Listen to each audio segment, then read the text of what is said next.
What is it? And bikers. Can I just say how well you scrub up? For those of you who don't know me, I'm Chike and I'm Mikey's best man today. For those of you that can understand English, I'm hoping that this will be an enjoyable speech.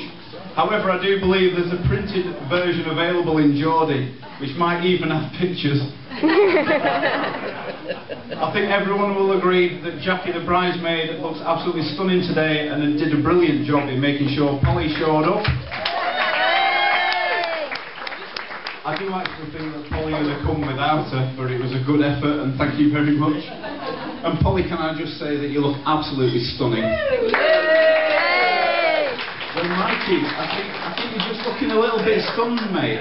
But so you should. She's absolutely terrific. Just like to mention both the families for raising such wonderful people. Thank you ever so much.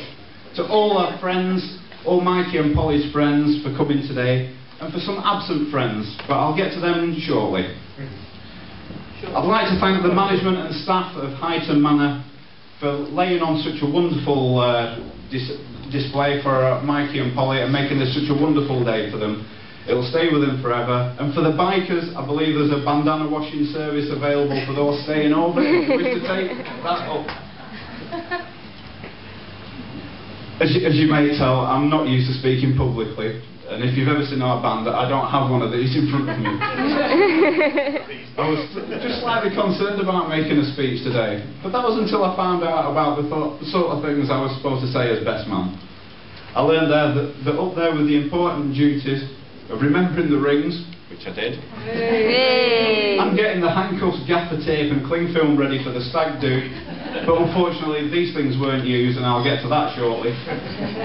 It was my duty just to spend a few minutes extolling Mikey G's character, so let the extolling begin. Mikey Gregg. Born on the 31st of May 1959. Never. Not one famous person in history was born on that particular day.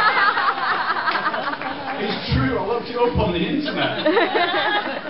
So, from the absolute outset, mate, you are unique. You do share a birthday, though. You share a birthday with John Prescott, the politician. John Bonham from Led Zeppelin. And Harry Enfield, the comedian. Do you know, at first glance, you'd be forgiven for thinking that none of these had any effect on his political, comedy or musical skills. However, I have known Mikey to negotiate and debate with a few gate crashers at the rally or two, so maybe there is at least a small political influence in there somewhere. 9:59, eh? A time when you could go into Newcastle with 10 bob in your pocket, get a packet of fags, see the tune, suck a crate of the brown stuff, have a fight, and still come back home with change in your pocket. Sadly, those days are long gone, but it's mostly thanks to CCTV. Oh, but he was a bonny baby. For his first 4 years, Mikey thought his name was Get It Away From Me. The nurses at the hospital still refer to that day as Ugly Sunday. His mum suffered morning sickness for the first 14 years.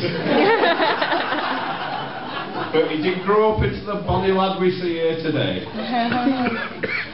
I have to say, Mikey, you're looking calm.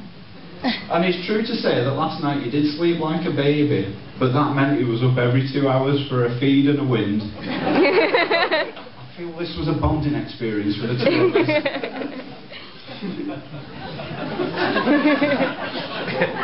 Too much information.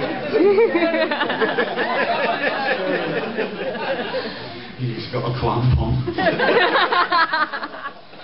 At this point, I'd like to have told you about the stag day ride out. However, as most of you will be aware, there was a serious accident on the way to Herman's Hill in Cumbria. It was due to a falling tree, and sadly of the 5 bikers who started out, only 3 could carry on the journey. And this was purely because that the guest house we were staying at was closer to Barrow accident and emergency than it was to go home and go back again and see Keith. Our best wishes go to Arthur, who sadly can't make it here today, and also to Keith Hill, who created this wonderful cake, and I think just at this moment I'd just like to give Keith Hill just a round of applause from everyone.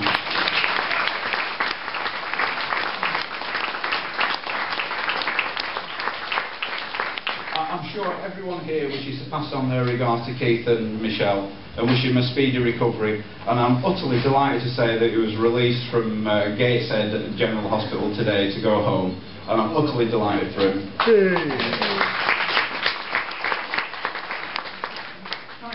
Before we go on, I've not been a great one for the police in my lifetime.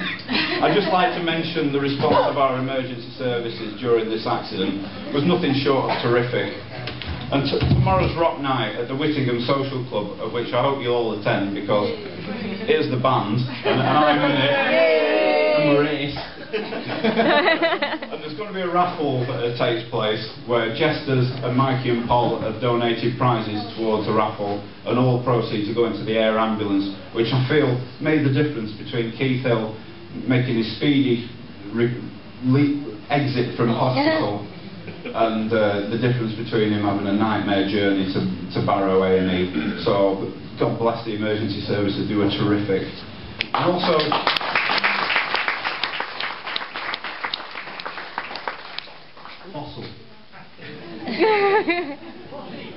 Amanda thanks you so much for the chlamydia testing kit.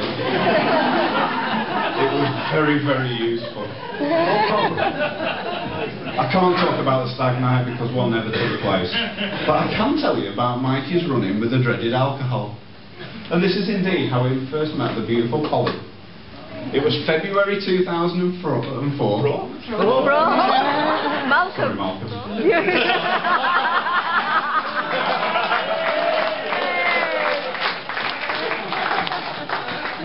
It was the Frozen Nuts Bike Rally, and Mikey had bet himself that he could handle 2 kegs of beer, and he'd have gotten away with it if it hadn't been for a dodgy stock he consumed some time previously. Paul was alerted to the wretched bleatings coming from around. They were pitiful mewings, and she spent the night mopping the fevered brow of this biker with special needs. Until his carer returned, anyway. Next time they met was another bike do, and it was May, where Mikey was to be raffled in aid of charity as an eligible bachelor and cook for the night. Fevered enthusiasm almost led to a biblical stampede as Paul checked her financial standing, found it to be a tenner, and sped off in search of funds. She borrowed another tenner, and armed with this swag was willing to go up to 50 quid and plunge into debt in order to bag the bloke whose brow she bathed. Bidding commenced. 20 quid, cried Paul. How many bids were there, mate? Going once, going twice, going sold, and Polly got a bargain. So it passed that Mikey cooked for Paul, naked except for a penny, and the ingredients of a loving and successful relationship were put in place. It's an absolute honour that although I wasn't there at the start of your life together, that I could be here today when you formalise your vows to one another. And I wish to propose 2 toasts. The first one I wish to propose to absent friends, and the second one I wish to propose to my best friends and the happy couple Mikey and Paul. So please could we raise a toast to absent friends?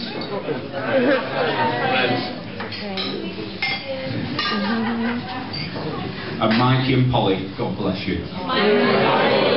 Mikey and Polly. Thank you very much, enjoy your evening.